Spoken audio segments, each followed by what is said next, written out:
Hello and welcome. Today we're diving into a complex and serious heart condition known as Eisenmenger syndrome.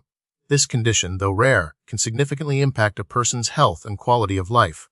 We'll explore what it is, how it develops, its symptoms, and the current approaches to management. Eisenmenger syndrome doesn't arise out of nowhere. It's a consequence of certain congenital heart defects that are present at birth. These defects typically involve abnormal connections between the left and right sides of the heart. Some of the most common culprits include ventricular septal defects, or VSDs, atrial septal defects, or ASDs, and patent ductus arteriosus, or PDA. Without early correction, these defects can set the stage for the development of Eisenmenger syndrome. To understand Eisenmenger syndrome, we need to grasp its pathophysiology. In essence, it represents the reversal of blood flow in the heart due to long-standing, uncorrected congenital heart defects. Initially, these defects allow oxygen-rich blood to shunt from the left side of the heart to the right. This increased blood volume overloads the right side of the heart and the pulmonary arteries, the vessels carrying blood to the lungs. Over time, this chronic overload leads to pulmonary hypertension, or high blood pressure in the lungs. Eventually, the pulmonary hypertension becomes so severe that the pressure in the pulmonary arteries exceeds the pressure in the aorta, the main artery carrying blood to the body. This causes the shunt to reverse, with oxygen-poor blood now flowing from the right side of the heart to the left, bypassing the lungs and entering the systemic circulation. This is what causes the telltale cyanosis, or bluish discoloration of the skin, seen in Eisenmenger syndrome. Eisenmenger syndrome is considered a relatively rare condition, as early diagnosis and surgical correction of congenital heart defects are now more common. It's challenging to pinpoint exact prevalence numbers because it develops over time from uncorrected congenital heart defects. However, it's more prevalent in regions where access to early cardiac care and surgical intervention for congenital heart defects is limited. The signs and symptoms of Eisenmenger syndrome can vary depending on the severity of the condition. A hallmark symptom is cyanosis, which is a bluish tinge to the skin, lips, and fingers caused by low oxygen levels in the blood. Other common symptoms include shortness of breath, especially with exertion fatigue, chest pain, dizziness or fainting spells, and swelling in the ankles and feet. Some individuals may also experience palpitations, or a sensation of rapid or irregular heartbeat. Over time, complications can arise, such as heart failure, stroke, and increased risk of infections. Diagnosing Eisenmenger syndrome requires a comprehensive evaluation.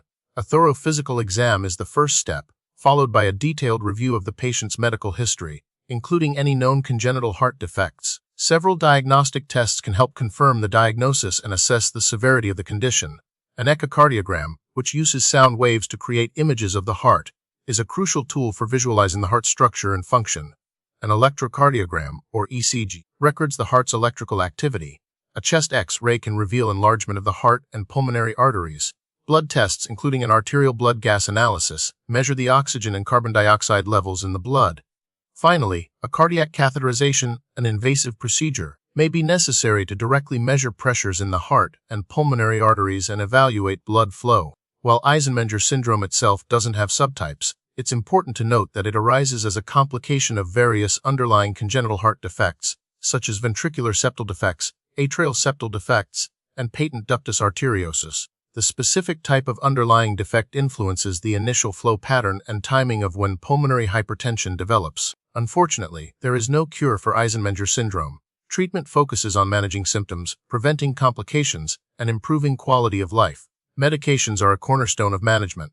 Pulmonary vasodilators, such as endothelin receptor antagonists, phosphodiesterase 5 inhibitors, and prostacyclin analogs, help relax the blood vessels in the lungs, lowering pulmonary artery pressure. Other medications may be used to manage heart failure symptoms or prevent blood clots. Oxygen therapy can help improve oxygen levels in the blood. Phlebotomy, or blood removal, may be necessary in some cases to reduce red blood cell count and improve blood flow.